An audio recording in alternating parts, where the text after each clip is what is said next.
All right. Hello, Village Kids. We are excited to have Lauren here today, and she is going to be sharing with us just some simple tips about how you can enrich your family relationships during that time. So I'm going to turn it right over to her. When you talked to me about this, Erin, you said, could I give maybe a tip or something that Matt and I do at home as we focus on discipleship with our kids? And so I was thinking, and I talked it over with Matt, and we both were trained to do youth ministry together in the same place. And we thought, what was the thing that we were taught the most as we were trained to become disciplers? And the thing that stuck out to both of us is being a good question asker.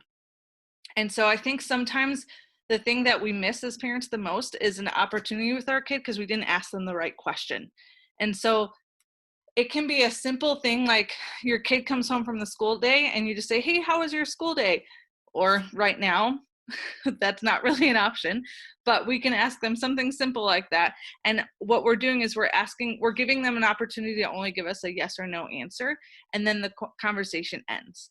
But if we change a little bit about how we ask that question, if we back up and we make them think and process through the day, we can get to a moment where we're talking more about a heart issue in their life than just how is their school day. For example, when my daughter comes home from school, or if we're talking about school, I can say, what are 2 things that you really love about your teacher? And then she can say, I love that she's kind, and I love that she is interested in some of the same things I am. And then the whole purpose of asking those 2 questions was to go deeper with your kid, though. That's not the information you really want. You want to get down to some heart stuff. And so when they say kind, you can say, oh, how does it give me an example of how your teacher is kind to you. And then after she gives you your answer, how did that make you feel when she was kind to you? And then after you get that answer, then you can follow up with another question of, do you see that in yourself? Like, how do you make other people feel kind?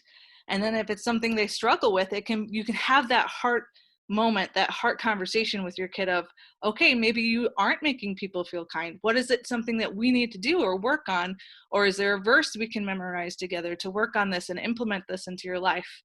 And the whole purpose of asking that first question was to get to that moment with your kid so that you can have a true conversation about something that is about their heart and not just their school day. And so a big tool that Matt and I have appreciated from our training is just how to ask questions with the intent of going deeper, not just to get the shallow answers, but the intent to get at something in your kid's heart. And you can actually start backwards. Maybe you see something in your kid.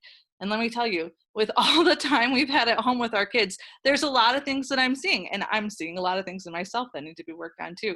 But if there's something like not being kind that I see in my daughter that I might want to work on with her, I can work backwards and think about questions that could get me into a conversation about how she's being unkind and how that's something that we can work on. So asking the right questions that make your kids process and not just say yes or no is a huge tool that's cheap.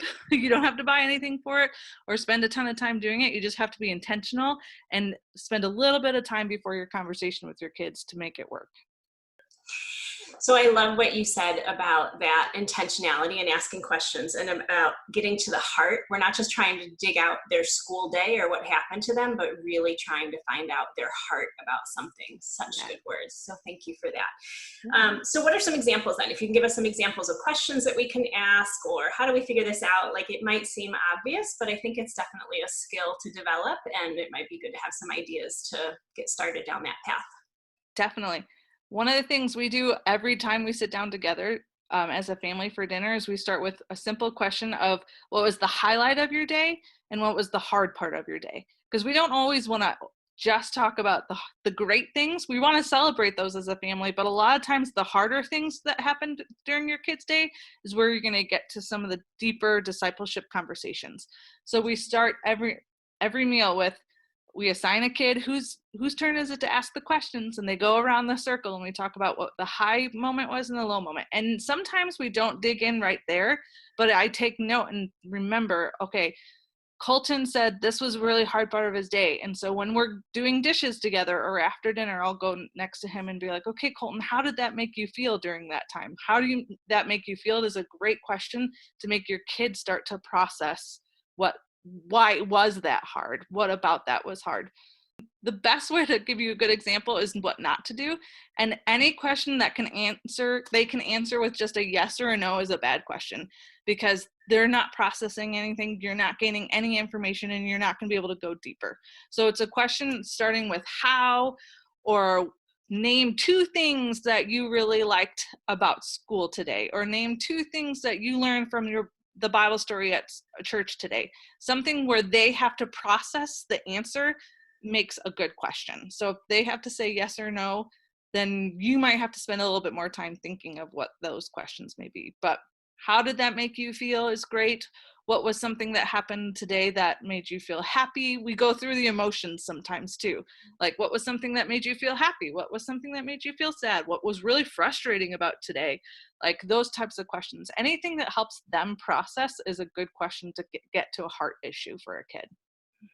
All right, that is so great. Thank you so much for that. I feel like that is something super simple that we can all be a little more intentional about implementing. So as we were talking about this too, I had a verse that came to mind, and this is one that often prompts my thinking in this area. It's Proverbs 20, verse 5. It says, "The purpose in a man's heart is like deep water, but a man of understanding will draw it out."